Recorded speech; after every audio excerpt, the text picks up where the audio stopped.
حضور صلی اللہ علیہ وسلم کے پاس ایک مہمان آ گئے رات کے وقت میں. جب وہ آئے تو حضور نے پوچھا کھانا کھانا ہے؟ تم نے کہا کھانا ہے. جھوٹ اور بھوک کو جمع کرنا منع ہے. کہا جی کھانا ہے. تو حضور صلی اللہ علیہ وسلم نے فرمایا ازواج مطہرات کے گھروں میں پتہ کرو کچھ ہے. حضرت ام سلمہ کے گھر میں پتہ کیا تو کہا یا رسول اللہ 4 دن سے روٹی نہیں پکی. حضرت زینب سے پوچھا تو کہا حضور کئی دن سے چولہا ہی نہیں جلایا. حضرت عائشہ صدیقہ، حضرت میمونہ، حضرت سودا، تمام گھروں سے بظاہر یہ 2 جہاں کے شاہ ہیں پر پاس کچھ رکھتے نہیں. 2 جہاں کی نعمتیں ہیں ان کے خالی ہاتھ میں. ہر چیز ہے پر فقر اختیاری ہے. کوئی شے نہ ملی تو نبی پاک صلی اللہ علیہ وسلم نے مسجد میں اعلان کیا، فرمایا کون ہے جو میرے مہمان کو روٹی کھلائے. ان لفظوں کا حسن کوئی حسن والا ہی سمجھ سکتا ہے. فرمایا کون ہے جو میرے مہمان کو کھانا کھلائے. تو ایک صحابی لے گئے اور اٹھے وہ صحابی جو صحابہ میں غریب تھے، ایک انصاری جو غریب آدمی تھے. بہت زیادہ امیر آدمی اللہ کی راہ میں خرچ نہیں کر پاتا، اس کے لیے مشکل ہو جاتا ہے. اس کے لیے بہت امیر آدمی جو ہوتا ہے نا، وہ جتنا زیادہ امیر ہوتا ہے نا اتنی دیوار اس کے گرد کھڑی ہو جاتی ہے پیسوں کی، مشکل ہو جاتا ہے اس کے لیے. غریب آدمی کھڑے ہوئے. اگرچہ میرے محبوب کے غلاموں میں جو بڑے امیر تھے وہ بھی خرچ کرنے میں بڑے آگے تھے. حضرت عثمان غنی رضی اللہ تعالیٰ عنہ، حضرت عبد الرحمن ابن عوف، حضرت ابو بکر صدیق رضی اللہ. لیکن یہ غریب آدمی کا حضور میں لے جاؤں گا، میں لے کے جاؤں گا. اور یہ بخاری مسلم ہے. حضور نے فرمایا لے جاؤ. وہ اب صحابی گھر لے گئے اور بیوی سے مشورہ کیا. بات پہ غور کرنا، ہر چیز کی بھوک دیکھی جا سکتی ہے، بچوں کی نہیں دیکھی جا سکتی. وہ انصاری حضور کے مہمان کو گھر لے گئے، جا کے بیوی سے مشورہ کیا. کہا بھلی مانس گھر میں کچھ ہے؟ تو اس نے کہا تھوڑا سا بچوں کے لیے کھانا رکھا ہے. بچوں کے لیے. بچے تو بزدل کر دیتے ہیں، بچے تو آدمی کو بزدل کر دیتے ہیں، بچے تو مار دیتے ہیں، کلیجہ پھٹ جاتا ہے بچہ بھوکا ہو تو، نیند نہیں آتی. اب صحابی اپنی بیوی سے کیا کہتے ہیں؟ کہتے ہیں بچوں کو بہلا کے سلا دے. اور رسول اللہ کے لیے نہیں، رسول اللہ کے مہمان کے لیے. بھئی نبی پاک کے لیے نہیں، حضور کے. تجھ سے در در سے سگ اور سگ سے ہے مجھ کو نسبت. میری گردن میں بھی ہے دور کا پٹکا تیرا، تجھ سے در در سے سگ سگ سے ہے مجھ کو نسبت. لمبی بات ہے. کہ بچوں کو سلا دو. بی بی نے بچوں کو سلا دیا تو میاں بیوی کا مشورہ ہوا کہ مہمان کے ساتھ بیٹھ کے روٹی کھانا بھی سنت ہے. تو اب مہمان کے ساتھ بیٹھ کے کھانا بھی ہے تو کھانا ہے 1-2 آدمی کا. اب خاوند اپنی بیوی کو تیار کرتا ہے کہ میں بھی کھانے پہ بیٹھ جاؤں گا، تو بھی بیٹھ جانا. اور جب مہمان کھانے میں ہاتھ ڈال لے تو اٹھنا، کہنا او ہو دیا تو صحیح کیا ہی نہیں، ابھی بجھ جائے گا. اور جا کے دیا بجھا دینا. ہم ہاتھ ہلاتے رہیں گے، مہمان روٹی کھاتا رہے گا. اور یار اس درد کو، اس کیف کو سمجھو. گھر میں بچے بھی بھوکے، بچوں کی ماں بھی بھوکی، بچوں کا باپ بھی بھوکا. دسترخوان پہ روٹی لگ گئی، روٹیاں چون ڈالی. بی بی اٹھی کہنے لگی او ہو چراغ تو صحیح کیا ہی نہیں، یہ تو بجھ جائے گا. حوصلے مند بی بی جس نے بچے بھوکے سلا دیے. وہ بھوکے سوئے ہوئے بچوں کی بھوکی اماں اٹھی اور اپنے خاوند کی تابع داری میں اٹھی. میں گڈی تے ہتھ ڈور سجن دے، وہ جنج رکھے اونج رہنا ہے. اٹھی اور اس نے نہ دیا ٹھیک کرنے کے بہانے بجھا دیا. مہمان روٹی کھاتا رہا اور رسول اللہ کے نوکر قربانی دیتے رہے. وہ روٹی کھا کے سیر ہو کے بستر بچھایا تو سو گیا. یہ میاں بیوی ساری رات بچوں کی طرف دیکھتے رہے اور غور کرتے رہے اور راضی رہے کہ ہم نے حضور کا فریضہ نبھایا ہے. قربان جاؤں محبوب پہ، بے خبر ہو جو غلاموں سے وہ آقا کیا ہے. وہ صحابہ وہ اگر قربانیاں دیتے تھے تو جو اعزاز ملتا تھا وہ بھی بڑا شان والا ہے. صحابی کہتے ہیں میں فجر کی نماز پڑھنے مسجد آیا، پہلا قدم رکھا تو میرے کریم بولے. حضور نے فرمایا رات جو تو نے اور تیری بیوی نے عمل کیا ہے خدا کو بھی بڑا پسند آیا ہے، محمد مصطفیٰ کو بھی بڑا پسند ہے. اور پھر ایک لفظ اور ہے حدیث میں، ایک روایت میں کچھ جملے اور بھی ہیں. حضور نے فرمایا جب تو اور تیری بیوی رات مہمان کے ساتھ ایثار کر رہے تھے نا تو عرش کا مالک تمہیں مسکرا مسکرا کے دیکھ رہا تھا. رب تمہیں دیکھ کے مسکرا رہا تھا، رب تمہیں دیکھ کے مسکرا، تر دامنی پہ شیخ ہماری نہ جائیے، ہم دامن نچوڑ دیں تو فرشتے وضو کریں۔ پر میں وہ مسکرا رہا تھا کہ میرے بندے میرے رسول کی رضا کے لیے کیا کر رہے ہیں۔ اور صاحب دیکھو، نبی پاک کے لیے نہیں، خاندان کے لیے نہیں، خاندان نبوت کے لیے نہیں، حضور کے نہ سمجھیں یار، اس پہلو کو سمجھیں، نبی پاک کے بریلی کے امام بول پڑے، فرمانے لگے تجھ سے در، در سے سگ، سگ سے ہے مجھ کو نسبت، تجھ سے در، در سے سگ کتے کو کہتے ہیں فارسی میں۔ فرماتے محبوب تیرا دروازہ اور دروازے پہ کتا اور کتے کے پاس میں بیٹھا ہوں، چلو کتے کے پاس تو بیٹھا ہوں نا، میری گردن میں بھی کوئی تو پٹکا آیا ہی ہے نا، تجھ سے در، در سے سگ اور سگ سے ہے مجھ کو نسبت، چلو میری گردن میں بھی ہے دور کا پٹکا تیرا۔ قرآن مجید بول اٹھا، رب کریم نے فرمایا حبیب یہ تیرے غلام وہ ہیں کہ وَيُقْصِرُونَ عَلَىٰ أَنفُسِهِمْ وَلَوْ كَانَ بِهِمْ خَصَاصَةٌ، فرمایا ان کا حال یہ ہے کہ جس چیز کی شدید حاجت ہوتی ہے وہ بھی اپنے بھائیوں پہ قربان کر دیتے ہیں، وہ دے دیتے ہیں تیرے نام پہ۔ جب مکے والے مدینے آئے، انصار مدینہ، تو میرے مصطفیٰ کریم نے فرمایا نہ تمہاری نسلیں ایک ہیں نہ قبیلے ایک ہیں، لیکن تمہارا نبی ایک ہے، تمہارا رسول ایک، خدا ایک، کتاب ایک، تمہارا میری وجہ سے رشتہ ہے، چلو اپنے بھائیوں کے ساتھ احسار کرو، چلو احسار کرو۔ اگر کسی کے 2 مکان تھے تو اس نے ایک اس کو دے دیا جو مکے سے آیا تھا، 2 باغ تھے تو ایک دے دیا، کسی کے پاس ایک تھا تو آدھا بانٹ کے دے دیا، ہر چیز تقسیم کر دی۔ حالات بدل جاتے ہیں، حالات بدل جاتے ہیں، تلک الایام نداولھا بین الناس، اللہ لوگوں کے درمیان دن بدل دیتا ہے، حالات بدل گئے، بڑا مال غنیمت آیا، بنو نزیر کا علاقہ فتح ہوا تو میرے رسول پاک صلی اللہ تعالی علیہ وسلم نے انصار مدینہ کو اکٹھا کیا، فرمایا بھئی مال اب بڑا آ گیا ہے۔ 2 باتیں، یہاں تو اس طرح کرتے ہیں کہ میں ان کو کہتا ہوں جو مکے سے آئے تھے کہ جتنی تمہاری جائیدادیں باغ انہوں نے لیے ہیں واپس کر دیتے ہیں تمہیں، اور جو مال آیا ہے وہ بھی تم میں سے آدھا آدھا دونوں کے درمیان بانٹ دیتے ہیں، یا جیسے تمہارا دل چاہے، تمہارے مال بھی واپس کرتے ہیں اور جو وہاں سے مال آیا وہ تمہارے بیچ بانٹ دیتے ہیں، یا اگر تم کہو تو یہ مال ان کو دے دیتے ہیں مہاجرین کو، اور تمہیں تمہارے مال واپس مل جاتے ہیں۔ حضور نے پوچھا انصار مدینہ سے، حضرت سعد بن معاذ، سعد بن عبادہ تڑپ کے کھڑے ہوئے، عرض کی محبوبہ میں تو ابو بکر کو جانتا ہی نہیں تھا، حضور مجھے کیا پتا عمر کون ہے، میں کیا جانوں عثمان غنی مولا علی کی عظمتوں کو، محبوبہ میں نے تو تجھے ان کی طرف مسکرا کے دیکھتے ہوئے دیکھا ہے، تیرا جلوہ دیکھا ہے، تجھ سے در در سے سگ سگ سے ہے مجھ کو نسبت۔ یا رسول اللہ صلی اللہ علیہ وسلم ہم سے مشورہ نہ کریں، آپ اس طرح کریں جو جائیدادیں ہم نے انہیں دی ہیں وہ بھی ان کے پاس رہنے دیں، اور جو مال آیا ہے وہ بھی ان میں تقسیم کر دیں، اس لیے کہ ہمیں تو بس اتنا پتا ہے کہ یہ آپ کے غلام ہیں، آپ کے نوکر ہیں، ہمیں اس سے زیادہ کسی چیز کے کوئی غرض، بس آپ کے غلام ہے، بات ختم ہو گئی۔ حضور خاموش ہو گئے۔ صحابہ کہتے ہیں دیر کے بعد ہم نے کہا فیصلہ ہونا چاہیے، فیصلہ پتہ کیا ہوا؟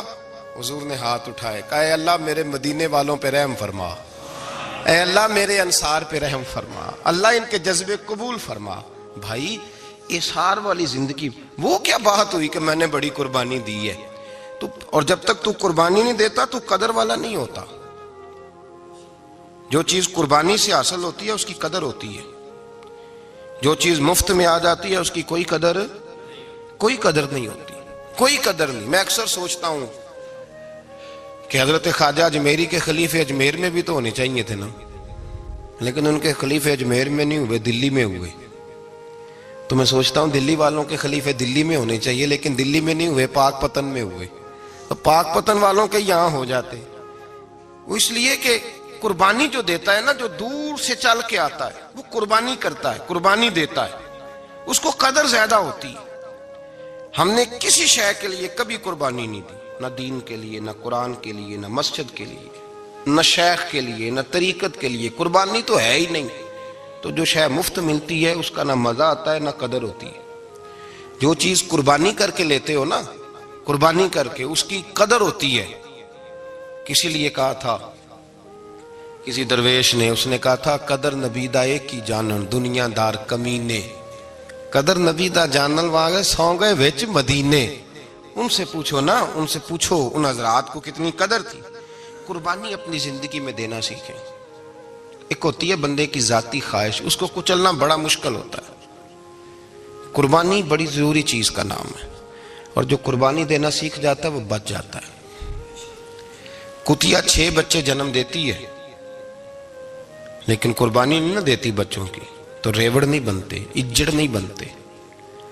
بکری 2 بچے پیدا کرتی ہے اور سال کے بعد ہزاروں بچوں، لاکھوں بچوں کی قربانی دیتی ہے، پر پھر بھی جدھر جاؤ بکرے ہی بکرے نظر آتے ہیں. جو قربانی دینا سیکھ جاتا ہے نا، یزید نے کوئی قربانی نہیں دی، اس لیے کوئی شخص بھی کھڑا ہو کے نہیں کہتا، حالانکہ 14-15 بیٹے تھے یزید کے، کوئی بھی کھڑا ہو کے نہیں کہتا میں اس کی نسل میں سے ہوں. امام حسین نے ساری قربانی دے دی. ایک زین العابدین بچے تھے، پوری دنیا میں اللہ نے سید عطا فرمائے ہوئے ہیں. جو قربانی دینا سیکھ جاتا ہے وہ بچ جاتا ہے.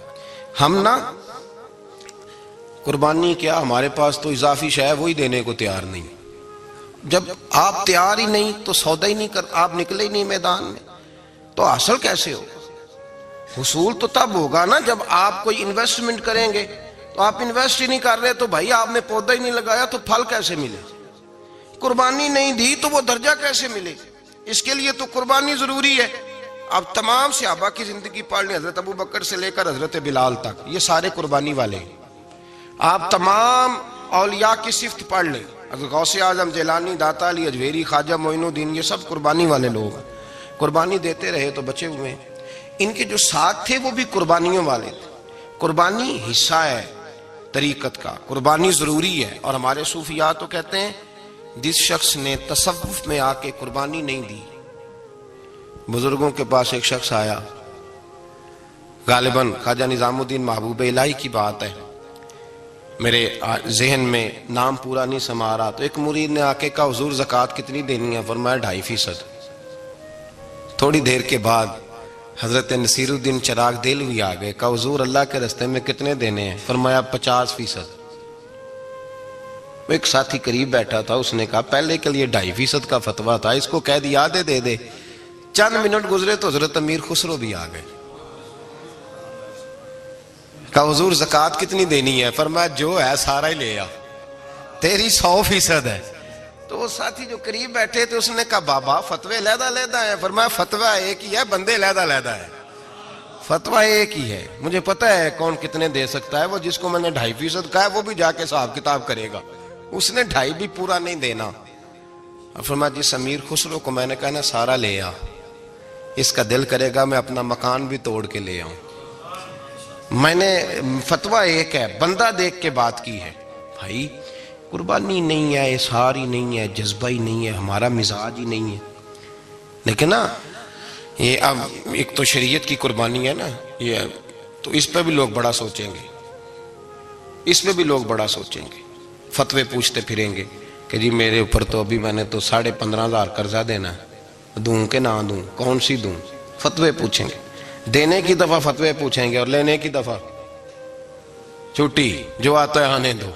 کبھی لینے کی دفعہ بھی فتویٰ پوچھنا صاحب کہ یہ مجھے اتنا مال آ رہا لے لوں کہ نہ لوں. وہ لے لیا، قابو کر لیا. جب دینے کی باری آئی تو فتویٰ احصار کریں. اور احصار صفت ہے مسلمان کی، یہ احصار کرنے لگتا ہے تو بچنے لگ جاتا ہے، اس کا فائدہ ہونے لگ جاتا ہے. قربانی دینے لگ جاتا ہے تو بچ جاتا ہے. کسی نے کہا تھا سن اے مسلمان، یہ نکتہ فیض قرآنی میں ہے، عظمت و اسلام اور مسلم صرف قربانی میں ہے. اگر تو جینا چاہتا ہے تو قربان ہو، اپنے مزاج میں قربانی. اور ایک عیسائی اسکالر تھا امریکہ کا، صرف ایک حدیث پڑھ کے مسلمان ہو گیا، کلمہ ہی پڑھ گیا. حدیث کیا ہے؟ جنگ یرموک ہے. تو 7 صحابہ زخمی ہیں، چور چور زخموں سے لیٹے ہوئے، گرمی بڑی شدید ہے. العطش العطش، پیاس پیاس پیاس پکارے ایک صحابی. ایک آدمی دوڑا دوڑا آیا، پانی کا برتن ہاتھ میں ہے، اس کے منہ کے قریب پانی کیا تو قریب ایک اور زخمی نے کہا میں بھی پیاسا ہوں.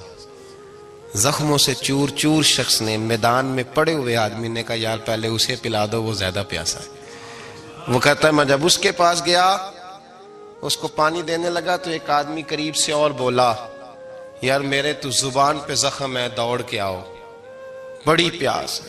کہتا میں نے پانی کا کٹورا اس کے قریب جو کیا تو چوتھا بول پڑا۔ اس نے کہا ادھر لے جاؤ یار، میرا گزارا ہو جائے گا، کام چل جائے گا۔ وہ کہتا پانچواں بول پڑا تو چوتھے نے انکار کر دیا، میں نہیں پیوں گا، پہلے اس کے پاس لے جاؤ۔ کہتا حد ہو گئی۔ ساتویں تک میں آیا، اور جب میں ساتویں تک آیا تو پہلے نے پھر چیخ ماری۔ تو فرماتے ہیں وہ ساتواں کہنے لگا نہیں ادھر لے جا یار، اس کو پیاس زیادہ لگی ہوئی ہے۔ کہتے ہیں جب میں اس تک گیا تو وہ جام شہادت نوش کر چکا تھا۔ پلٹ کے دوسرے کے پاس آیا تو وہ بھی فوت ہو گیا۔ تیسرے کے پاس آیا تو وہ بھی رب کریم کی بارگاہ ناز میں حاضر ہو گیا۔ ساتوں شہید ہو گئے۔ تو پانی کا کٹورا میرے ہاتھ میں رہا، میں کبھی آسمان دیکھتا، کبھی زمین دیکھتا، کبھی پانی دیکھتا، کبھی میں ان 7 شہیدوں کے چہرے دیکھتا۔ پھر دل میں خیال آیا یہ تو گردنیں کاٹنے والے تھے، یہ تو ایک دوسرے کو قتل کرنے والے تھے، یہ تو خون پینے والے تھے۔ آج یہ سارے اس لیے کر رہے ہیں کہ سارے محمد عربی کے غلام بن گئے، رسول اللہ صلی اللہ علیہ وسلم کے نوکر بن گئے۔ وہ کہتا میں نے حدیث پڑھی تو میں مسلمان ہو گیا۔ میں نے کہا یہ جذبے دنیا دار بندہ پیدا نہیں کر سکتا، یہ جس نے جذبہ پیدا کیا ہے وہ اللہ کا سچا رسول ہے۔ میرے بھائی اظہار کا مزاج پیدا کریں۔ قربانی تو نہیں رہی معاشرے میں، اظہار ہی تو نہیں ہے۔ ہم روایتیں پڑھتے ہیں، سنتے ہیں، لیکن آپ یقین کریں پنکھے کے نیچے مسجد میں کوئی دوسرے کو جگہ دینے کو تیار نہیں۔ پھر پنکھا ہے نا چل رہا ہے تو کوشش ہے کہ مجھے عین اس جگہ ملے جہاں پنکھا چل رہا ہے۔ اتنا بھی اظہار کرنے کو لوگ تیار نہیں، اتنا بھی۔